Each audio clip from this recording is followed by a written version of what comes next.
Hopefully I'm right on camera. I'm not sure how I'm looking. It's pretty freaking hot here where I'm at. So if you see me taking a little towel and wiping my forehead like a southern fat overweight lawyer, yeah, that's pretty much why. It's super hot here. So update. My last video I talked about the fact that I had my first interview and it went well enough to where they hired me. So a little bit about the interview. When I was doing the interview, I talked to the first interview, I talked to 3 women, all of which who were like the head of their department or something. I would be working under them. And then the second interview, I talked to a 4th woman. Pretty much the same deal. I think I would actually be working under her instead of the other 3 women. When I was in the first interview, they did mention that it was like 4 people overhead, and pretty much, I guess maybe she is the 4th or she is the leader above those 3. But first interview for a job / the literal first interview of this 2-part process. It went great because they called me back for a second one. After doing the second one, they told me that they would like to work with me, and I was let me just try to fix the camera a little bit. I was pretty excited about that. A couple of things. One, I do not feel that the pay is worth me. You may not know this. You may or may not. But I went through a staffing agency, and if you don't know how staffing agencies work, they help you find work, but for a price. Usually, if they help you find temporary work, like a contract where you work 6 to 12 months or however a specified period, they usually take a little bit off the top while you're working. So let's say if you got a job somewhere and you will be receiving $20 per hour work, the company may receive 25, 30, 35. They'll never actually tell you what they're making off of you, so it's always some unknown number. It could be in that ballpark, it could be a little bit up there, they could be taking advantage of you. That is one of those things that you have to take your own research for, and you have to be looking at like stuff like these job websites. What is someone of your experience level being paid? What is the industry average? Things like that. So if you don't know how to do that, or you have a little bit of confusion over that, you can try a website called Payscale, or you can try Glassdoor. Glassdoor has a lot of companies and stuff. So that is very important if you are trying to look and see if you are being paid. I think on Payscale you can even put in the location of where you're working at, because of course $20 here, $20 in Chicago is very different from $20 in Mendenhall, Mississippi. You know, like it's completely different. So that is one of the things that I already knew going in, but I just want to stress that enough, because like I was saying, I don't feel that I am being properly paid for the position. So just to put it out there, I mean, I'm not going to lie to you guys. Either you're my friend watching this or you're a random stranger, so I don't really care if you know how much I make. So the position was for $18.65 an hour. I will be a CDO portfolio manager, or like portfolio something. Basically has nothing to do with my degree. So I'm probably getting paid for that industry, but it does not do with what I would like to do. So a little bit about me. I have a mathematics degree with a specialization in statistics, and I have a general economics degree. So I have 2 bachelor degrees in basically statistics and economics. So I don't really think those things are worth what I would like to do. So when I was doing the application process, of course it was a short process. I hadn't been doing it long, but I was doing it for over a couple of months, probably 1 or 2. I did over 100 applications, never got a single interview back. Never got a single interested person to look at my application, look at my resume, or anything like that. Of course, I had zero experience in the industries where I was applying to. I did have those degrees, and I did have some knowledge over the topics. Like I was personally trying to do a data analyst role, and a lot of the data analyst positions never. I had people view my applications. I had the notifications from LinkedIn that the recruiters did actually view my applications, but I was never reached out to. So, one, if you're a recent college graduate, I would recommend this website called Handshake. What they do is you have a number of companies who are actually looking for recent college graduates, and they're pretty much not scummy. LinkedIn has, they have some scammers on there. I was almost scammed, and I'll reach over it in another video because I think it's very interesting. But I also think that a lot of college students need to not be so desperate that they fall for a scam. It sounded like a legitimate. I had them call me, do an interview, all of that stuff, but it was most definitely a scam. I did some deep checking and stuff. Definitely a scam, but little bit I digress. I'm off of the point. So the point keep changing. One, check out Handshake if you are a recent college graduate or you are a current college student and you have like 1 or 2 years in college. You might be just starting in your major and stuff. They do a lot of internships, a lot of recent graduates. God damn, is it hot. This one room, my office in my apartment, has horrible like ventilation or something because it's always about 7 to 10 degrees hotter than the rest of the house. So the rest of the house is 78. It's about 88, 90 in here. So yeah, take with that whatever. I am a sweaty person, but it honestly is about 88, 90 in here. But way off topic. I don't want to make it too long, but also these are things that are important to me. So after getting a position, one, like I said, I don't feel that I make as much as I should. I think at $18.65 an hour, let's see, $18.65 times 2080, it's just under $39,000 a year. Especially for this to be a position in Chicago. Of course, I will be working remote, which is one of the reasons why I took that position, because out here in the area that I'm living in, it's pretty cheap. I pay $625 for a 2-bedroom apartment, all utilities included except for electric. Electric is about $70, so about $700 a month, and I split that with my living girlfriend. So not too bad, but it's not the salary befitting of a statistics and an economics major. And I'm not saying that like I'm arrogant or some shit like that. You know, I'm not the best in the world. I'm just JC. But that is not what is worth me. The thing is, these companies are not willing to take a bet on me. The reason why I took this position is because after 12 months, you have a chance to become a permanent person. And in the interview, when I was shooting some questions back at the interviewer, one of the things that they said was that after a year of successful completion of the contract, you would be able to shift into a different department. I was like, okay, cool. You got a data analyst department. I would love to be a part of that, and I wouldn't mind working there. That would be great. And it really would be, because I would like to have a company not feel that they're taking so much of a risk on me to where they hire me and they let me do some data analytics and stuff, because I actually enjoy that. As much as it sounds nerdy and shit like that, but I actually do enjoy looking at data, running tests, looking at the analysis of it and stuff, because that's what I did in my senior year. It was a challenging class, but it was also intriguing. It was one of those fun things that when I did it, and it had a bit of coding in it. Not enough to where I can say I'm a coding expert or anything like that, but it did have a bit of coding in it where I enjoyed it, because I like coding, I like math. You blend the two, it was a perfect kind of thing to where I feel like those was one of the careers I would enjoy. So like I was saying, the pay is not deserving of a graduate like I am.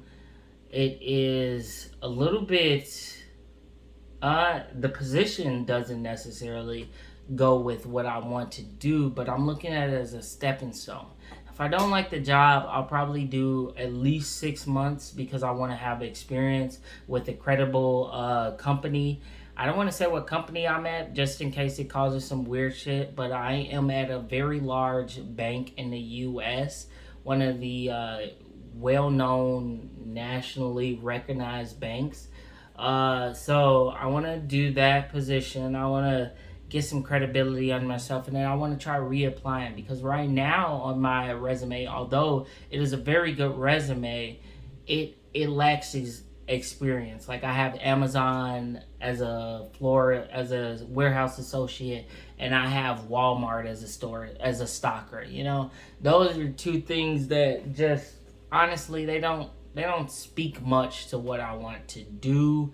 They don't have any like relevant experience, you know, like I wasn't working on Excel spreadsheets at either company. I wasn't, doing data analysis or any of those things. So, it's a bit of a risk to take that on me. But yeah, it's pretty good. Second thing, the job that I got it and stuff. My staffing agency were very involved when I was like interviewing for the job and stuff. But as soon as I like got the job, they became very uninvolved. I had a problem where what happened? Oh, so I got the job and stuff. I tried to reach out to them. So I recommended a friend. He was able to get the job. We have very similar degrees. He has the general economics degree and a general mathematics degree, which is a little bit more theoretical and stuff. Like you take some different linear algebra classes and stuff like that. And I have a statistics degree, which focuses it's theoretical in a sense, but it focuses on things that are more easily applied to real world because we're all about numbers, we're all about statistics. And me and him, we pretty much got 2 degrees, math related degrees, and economics degree, same economics degree.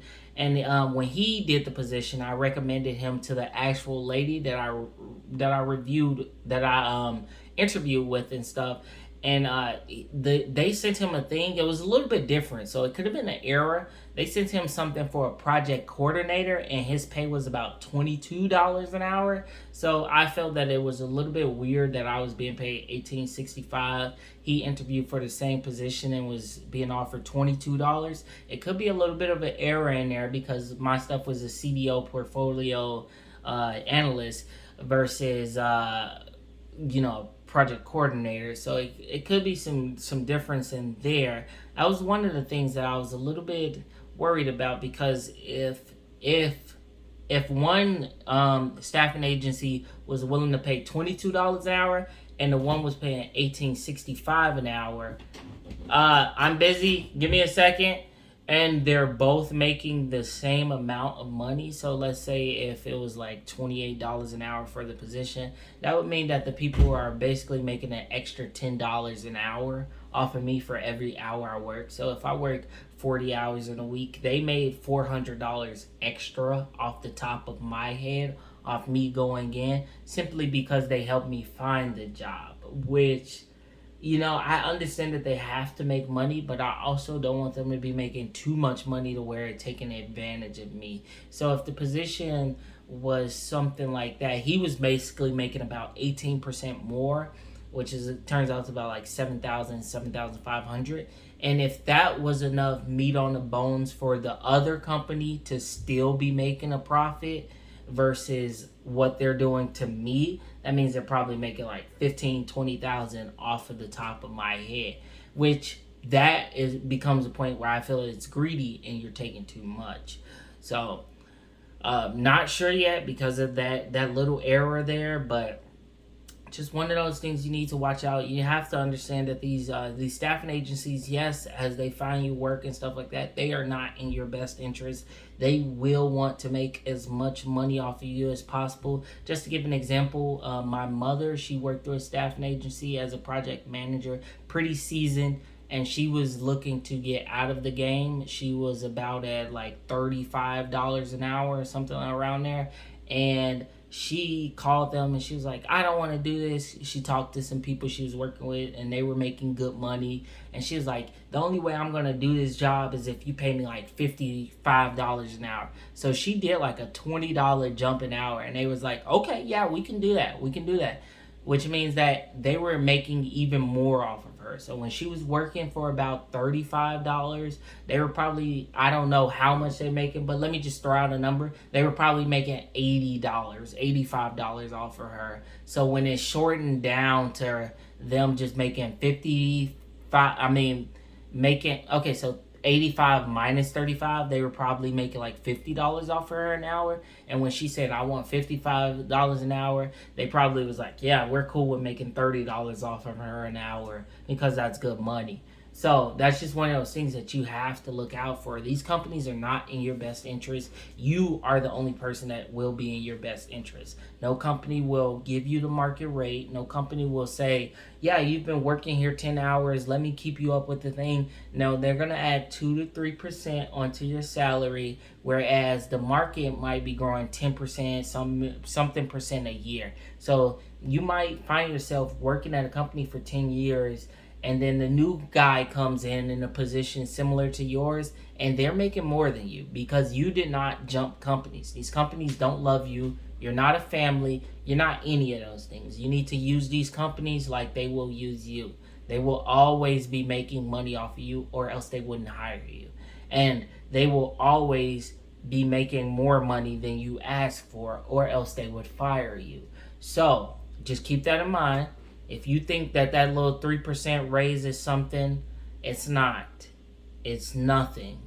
They're probably, you might have started at 50,000. They're probably making 200,000 off of you, maybe even more. So always bargain for yourself. You're the only person who's gonna love you. You're the only person who's gonna take care of your family. You are the only person you can trust. So I know I keep getting so far off topics and stuff like that, but we were talking about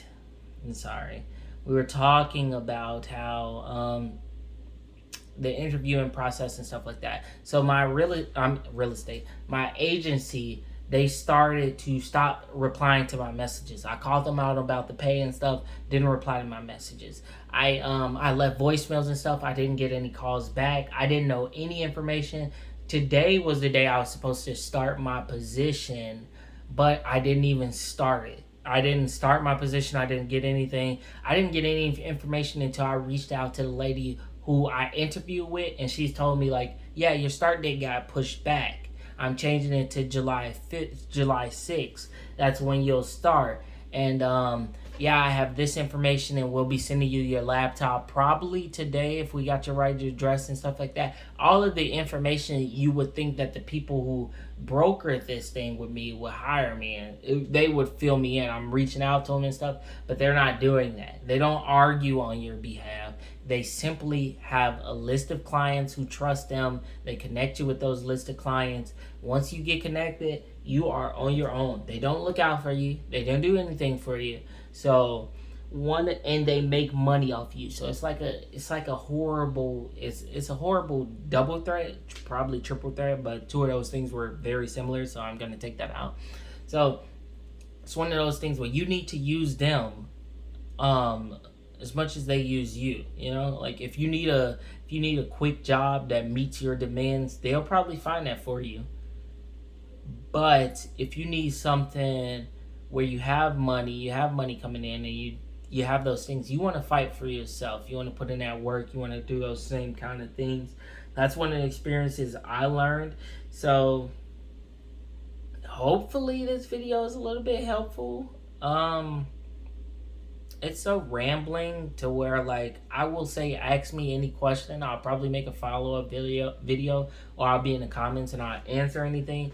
But I said so many things, and I have so many valuable things to say, but the video is running for so long to where I kind of feel like, one, nobody's gonna watch it. Two, if somebody watches it, thank you, you're fucking great. Honestly, message me, hang out, play with me on PlayStation, do whatever, because you're pretty cool at that point. But three, I guess the most important thing is one.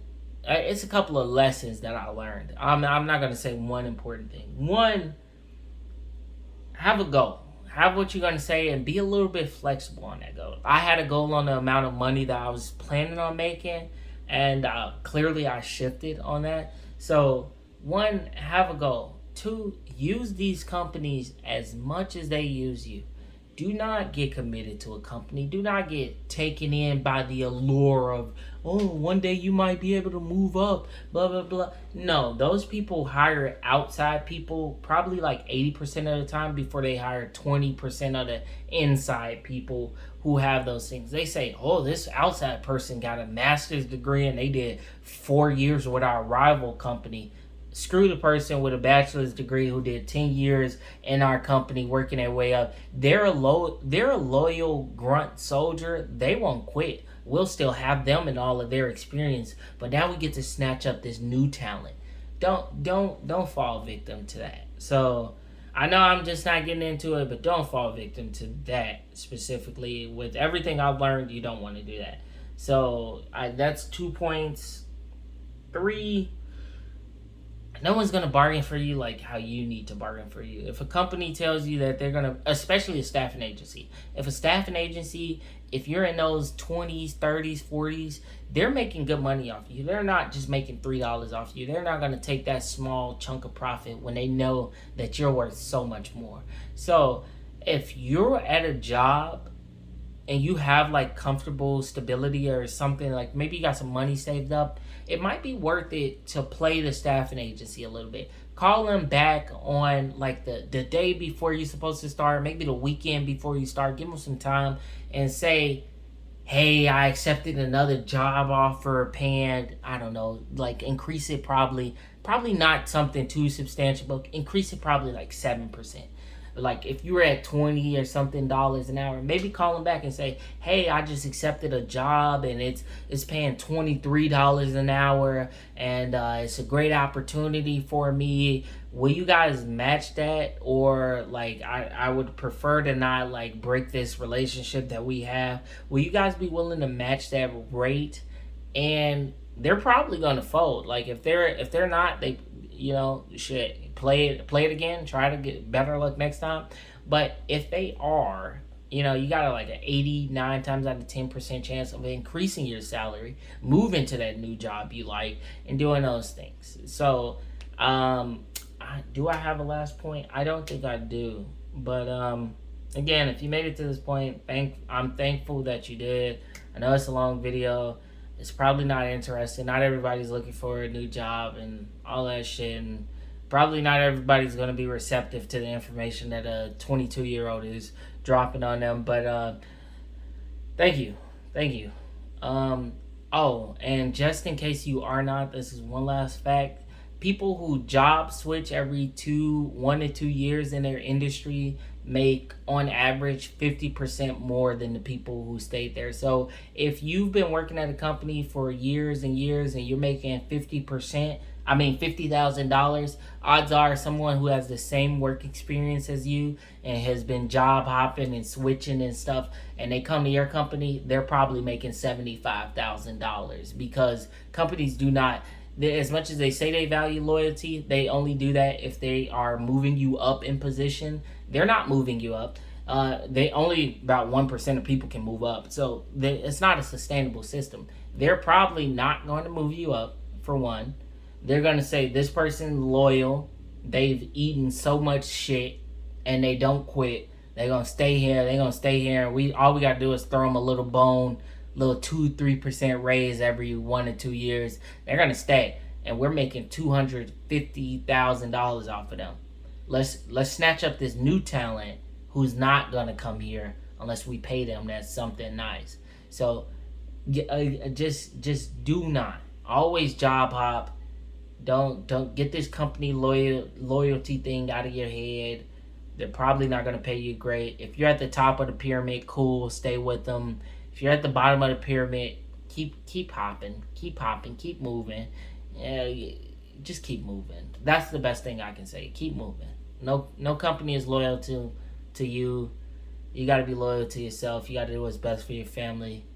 You got to be, at the end of the year, at the end of the day, you only got so many years in your life. And do you really want to spend them for somebody who's using you?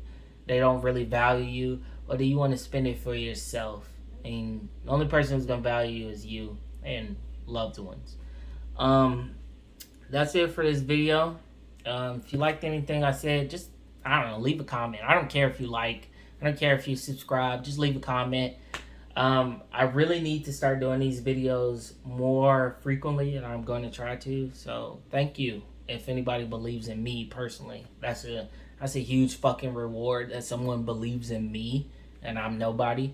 So thank you. Have a great rest of your day. I'm ending this video.